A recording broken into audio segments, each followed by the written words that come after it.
रामपुर एक ऐसा गांव था जहां समय जैसे थम सा गया था। सुबह खेतों में ट्रैक्टर की आवाज गूंजती और शाम का मतलब होता चौराहे पर हरबंस की चाय की दुकान।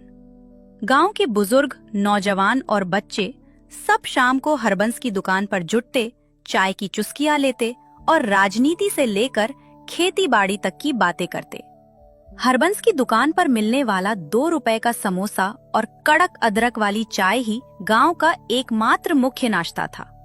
लेकिन एक दिन गांव की इस शांत जिंदगी में एक ऐसा बदलाव आया जिसने पूरे रामपुर का ढर्रा ही बदल कर रख दिया। शहर में 5 साल तक काम करने के बाद कालू वापस गांव लौटा था। वह अपने साथ सिर्फ अपना सामान नहीं, बल्कि एक बड़ा सा लोहे का तवा, कड़ाही, अजीबोगरीब सॉस की बोतलें और एक अनोखा हुनर लेकर आया था। उसने हरबंस की दुकान से ठीक 50 मीटर की दूरी पर एक खाली पड़े चबूतरे पर अपना ठेला खड़ा कर दिया और ठेले के ऊपर एक बड़ा सा चमकीला बोर्ड टांग लगा था जिस पर लिखा था, कालू की स्पेशल चाइनीज चाउमीन दुकान। चाउमीन, ये शब्द रामपुर के अधिकांश लोगों के लिए बिल्कुल नया था। कुछ बुजुर्गों ने तो इसे चौमुखा समझा, तो कुछ बच्चों को लगा कि ये कोई नया खिलौना है। जैसे ही शाम के 5 बजे कालू ने अपनी दुकान का गैस चूल्हा जलाया, कड़ाही गर्म हुई और जैसे ही उसने उसमें कटी हुई पत्ता गोभी, शिमला मिर्च, प्याज और उबले हुए नूडल्स डाले, हवा में एक ऐसी तीखी और चटाकेदार खुशबू घुली जो रामपुर वालों ने आज तक नहीं सूंघी थी। उस खुशबू का असर ऐसा हुआ कि हरबंस की दुकान पर बैठे लोग अपनी चाय छोड़कर धीरे धीरे कालू के ठेले की तरफ बढ़ने लगे। सबसे आगे थे गांव के सबसे बुजुर्ग और कड़क मिजाज के इंसान रामदीन काका। रामदीन काका ठेले के पास पहुंचे। उन्होंने कड़ाही के अंदर झांक कर देखा, जहां कालू लोहे के 2 लंबे पलटे लेकर खटखट छन छन की आवाज करते हुए नूडल्स को बना रहा था। अरे ओ कालू, का तमाशा फैलाए हो चौराहे पर? कढ़ाई में का केचुआ जैसा लंबा लंबा चीज उबाल रहे हो? और कैसी गंध आ रही है, जैसे किसी ने सिरका और तेजाब एक साथ मिला दिया हो। हमारा तो दम घुटा जा रहा है। अरे रामदीन काका, प्रणाम। आप जिसे केंचुआ कह रहे हैं वो केंचुआ नहीं है। ये शहर का सबसे मशहूर और वीआईपी खाना है। इसे चाउमीन कहते हैं काका। बड़े बड़े शहरों में साहब लोग, मेम साहब लोग शाम को लाइन लगाकर इसे खाते हैं। ये मैदे और ताजा सब्जियों से बनता है। एक बार खाएंगे तो समोसा भूल जाएंगे काका। धत तेरे की, समोसा भूल जाएंगे? अरे हमारा रामपुर सदियों से शुद्ध घी के समोसे और आलू बंडा खाकर बड़ा हुआ है। इका तुम पतली पतली रस्सियों जैसी चीज खिलाओगे? और इसे खाया कैसे जाता है? इसमें तो कोई ग्रेवी भी नहीं है, सूखी सूखी घास जैसी दिख रही है। रामदीन काका की डांट सुनकर कालू बिल्कुल नहीं डरा। उसने मुस्कुराते हुए काउंटर के नीचे से प्लास्टिक का एक अजीब सा चम्मच निकाला जिसमें आगे दांत बने हुए थे। उसने वो चम्मच रामदीन काका के सामने लहराया। काका, इसे खाने का तरीका भी वीआईपी है। इसे इस कांटे वाले चम्मच से खाया जाता है। ऐसे चाउमीन में फंसाकर गोल गोल घुमाकर मुंह के अंदर खींचना पड़ता है। गांव के लोग दूर दूर खड़े होकर ये बहस देख रहे थे। चाउमीन की खुशबू अब धीरे धीरे पूरे चौराहे पर फैल चुकी थी। हरबंस अपनी दुकान के काउंटर पर अकेला बैठा ये सब देख रहा था और उसकी ईर्ष्या साफ झलक रही थी। तभी भीड़ को चीरते हुए सुखिया भाई आगे आए। सुखिया भाई गांव के सबसे नामी पेटू थे। उनका नियम था, खाना अच्छा होना चाहिए, चाहे वो कहीं का भी हो। सुखिया भाई ने अपनी जेब में हाथ डाला, 20 रुपए का नोट निकाला और कालू को दे दिया। अरे हटाओ काका, आप तो हर नई चीज को देखकर भड़क जाते हैं। कालू बेटा, रामदीन काका की बातों पर ध्यान मत दो। खुशबू तो ऐसी है कि मेरे पेट के चूहे कुश्ती लड़ने लगे हैं। जरा हमारे लिए एक प्लेट कड़क मसालेदार चाउमीन लगाओ तो सही। देखे तो सही कि शहर वाले ऐसा क्या खा रहे हैं जो हमारे गांव में नहीं है। ग्राहक मिलते ही कालू के चेहरे पर चमक आ गई। कालू ने चंद मिनटों में गर्मा गर्म भाप उड़ती हुई चाउमीन को पत्तों के एक दोने में निकाला, ऊपर से थोड़ा सा सिरका और हरी मिर्च डाली और बड़े अदब से सुखिया भाई की तरफ बढ़ा दिया।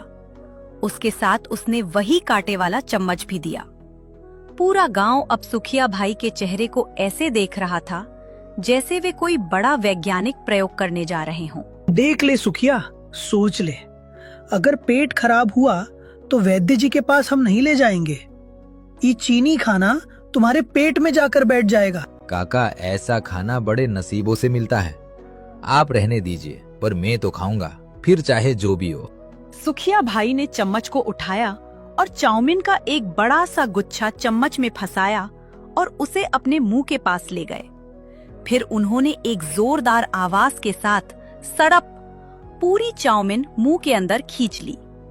कुछ सेकंड के लिए सुखिया भाई की आंखें बंद हो गईं।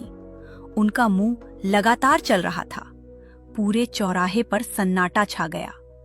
सब उनके रिएक्शन का इंतजार कर रहे थे। अचानक सुखिया भाई ने आंखें खोली। उनकी आंखों में तीखेपन के कारण थोड़ा पानी आ गया था, लेकिन उनके चेहरे पर एक असीम आनंद का भाव था। तभी अचानक सुखिया भाई जोर से बोले, ओहो कालू भाई, तुमने तो कमाल कर दिया। क्या स्वाद है, तीखा, खट्टा, चटपटा। ऐसा स्वाद तो मैंने अपनी पूरी जिंदगी में नहीं चखा। ये जो काला वाला पानी तुमने डाला था ना, उसने तो स्वाद में 4 चांद लगा दिए। काका, आप बेकार डर रहे थे। ये केचुआ नहीं, ये तो साक्षात अमृत है, अमृत। सुखिया भाई का ये सर्टिफिकेट मिलना था कि मानो पूरे गांव का बांध टूट गया। ठेले के सामने अचानक धक्का मुक्की होने लगी। हर कोई अपनी जेब से पैसे निकालकर कालू की तरफ बढ़ाने लगा। बच्चों अपने माता पिता से जिद करना शुरू कर दिए कि उन्हें भी चाउमीन खानी है। कालू के हाथ हवा की गति से चलने लगे। पूरे चौराहे पर सिर्फ एक ही आवाज गूंज रही थी, सड़प सड़प। हर कोई नूडल्स को मुंह में खींचने की कला सीख रहा था। वहीं दूसरी तरफ हरबंस की दुकान पर सन्नाटा पसरा हुआ था। हरबंस अकेले बेंच पर बैठा मक्खियां उड़ा रहा था। उसकी कड़ाही में समोसे ठंडे हो रहे थे और चाय की केतली ठंडी पड़ चुकी थी। हरबंस का गुस्सा 7वें आसमान पर था। आने दो कल सुबह। इस कालू को मजा नहीं चखाया तो मेरा नाम भी हरबंस नहीं। गांव के लोगों की मति मारी गई है। शहर का कचरा खाकर बीमार पड़ेंगे तब पता चलेगा। 2 दिन का कोक है, फिर सब मेरे ही समोसे पर लौटेंगे। उस रात कालू की दुकान पर सारा माल खत्म हो गया। कालू बहुत खुश था। अगले 3-4 दिनों में रामपुर गांव में एक नया चलन शुरू हो गया। लोग दोपहर से ही शाम का इंतजार करने लगते ताकि वे चाउमीन खा सकें। जो नौजवान पहले खेतों में काम खत्म करके सीधे घर जाते थे, वे अब सज धज कर कालू के ठेले पर खड़े दिखाई देते। चाउमीन खाना गांव में एक स्टेटस सिंबल बन गया था। लेकिन इस चाउमीन क्रांति से हरबंस का धंधा चौपट हो चुका था। हरबंस ने अब एक चाल चलने की सोची। उसने रामदीन काका को अपने पाले में लिया, क्योंकि रामदीन काका अभी भी चाउमीन के सख्त खिलाफ थे। एक शाम जब कालू की दुकान पर रोज की तरह भीड़ थी, हरबंस और रामदीन काका गांव के पंचायत पेड़ के पास बैठे कुछ लोगों को भड़का रहे थे। भाइयों, तुम लोग देख नहीं रहे हो? ये कालू हमारे गांव की संस्कृति को नष्ट कर रहा है। हमारे बच्चे अब घर की दाल रोटी नहीं खाना चाहते। वे दिन भर उसी मैदे के कीलों को खाने की जिद करते हैं। सुना है उस चाउमीन में जो सफेद नमक अजीनोमोटो पड़ता है, वो पेट को अंदर से गला देता है। हाँ, हरबंस ठीक कह रहा है। कल मैंने अपने पोते को देखा। वह घर पर रोटी को भी कांटे वाले चम्मच से खाने की नौटंकी कर रहा था। ये सब विदेशी साजिश है। हमारे गांव के युवाओं की ताकत कम हो जाएगी। हमें इस दुकान को बंद करवाना होगा। हरबंस और रामदीन काका की बातों का कुछ बुजुर्गों पर असर हुआ। उन्होंने तय किया कि वे इस मुद्दे को गांव के मुखिया जी के पास ले जाएंगे। अगले दिन सुबह हरबंस, रामदीन काका और 4-5 अन्य बुजुर्ग मुखिया जी की हवेली पर पहुंचे। मुखिया जी बरामदे में हुक्का गुड़गुड़ा रहे थे। उनके पास ही उनका 14 साल का पोता गोलू बैठा हुआ था। मुखिया जी, गांव में बड़ा अनर्थ हो रहा है। कालू जो दुकान खोलकर बैठा है, वो हमारे गांव के बच्चों का स्वास्थ्य खराब कर रही है। लोग घर का खाना छोड़ चुके हैं। आप कुछ कीजिए, उस ठेले को गांव से बाहर करवाइए। मामला गंभीर है। रामदीन, तुम क्या कहते हो? क्या वाकई ये चाउमीन इतनी खराब चीज है? मुखिया जी, खराब नहीं, महा खराब है। दिखने में नूडल्स जैसी, स्वाद में तेजाब जैसी। हमारे गांव की मर्यादा मिट्टी में मिल रही है। आप खुद चलकर देखिए। मुखिया जी ने कुछ सोचा और फिर अपने पोते गोलू की तरफ देखा। गोलू खुद पिछले 3 दिनों से छिपकर कालू की चाउमीन खा चुका था। गोलू ने धीरे से अपने दादाजी से कुछ कहा। दादाजी, ये सब झूठ बोल रहे हैं। चाउमीन बहुत टेस्टी होती है, आप एक बार खाकर तो देखिए। अगर आप कालू भैया की दुकान बंद करवा देंगे तो मैं खाना खाना छोड़ दूंगा। मुखिया जी अपने पोते से बहुत प्यार करते थे। उन्होंने गोलू की बात सुनी और फिर हरबंस की तरफ देखा। मुखिया जी भाप गए थे कि यह व्यावसायिक ईर्ष्या का मामला भी हो सकता है, लेकिन न्याय का नाटक तो करना ही था। ठीक है, हम आज शाम को खुद चौराहे पर आएंगे। कालू को भी बुलाया जाएगा और हरबंस, तुम भी रहना। हम खुद इस चाउमीन की जांच करेंगे और तभी कोई फैसला सुनाएंगे।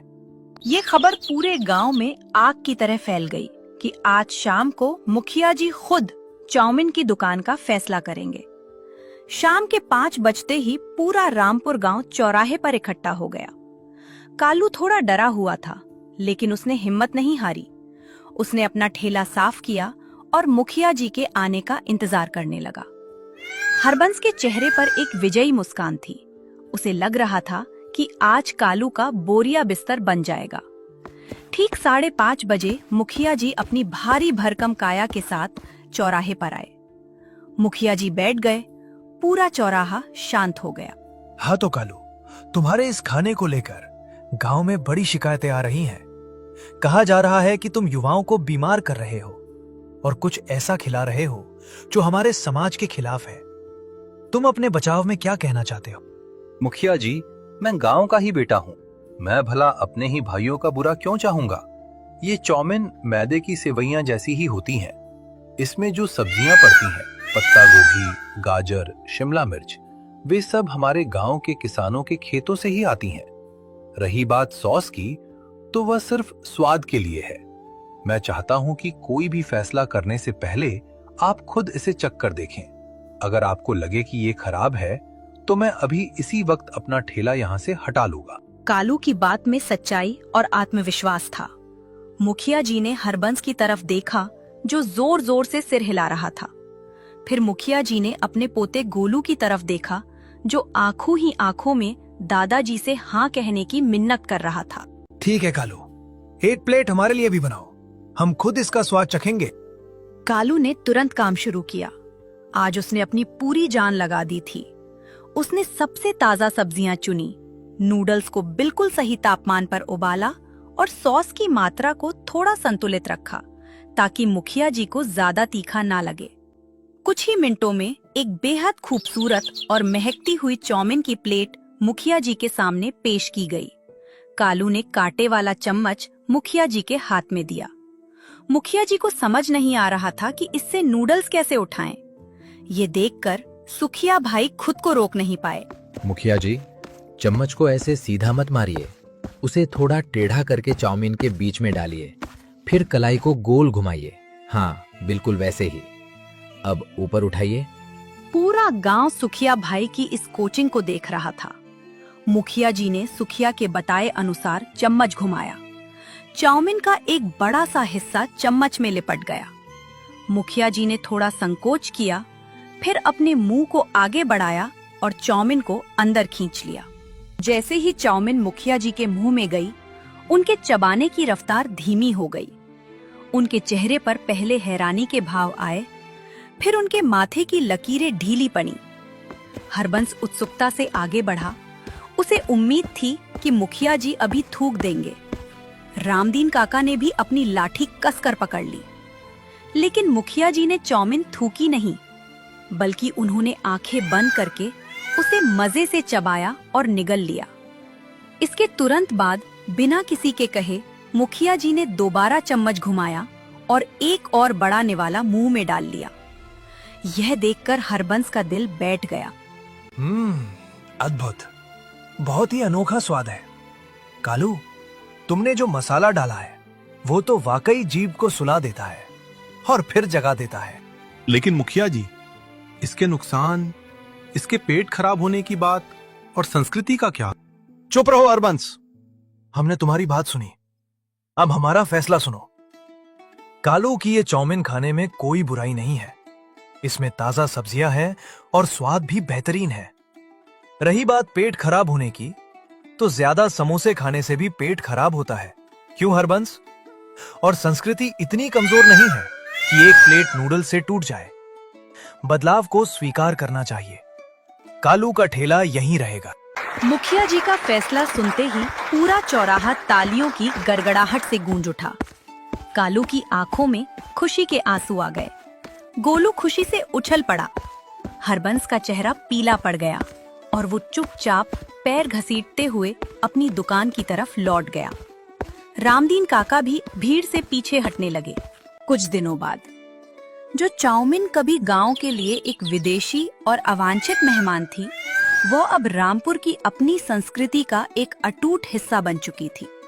पुराने और नए के इस मिलन ने रामपुर के चौराहे को और भी जीवंत और स्वादिष्ट बना दिया।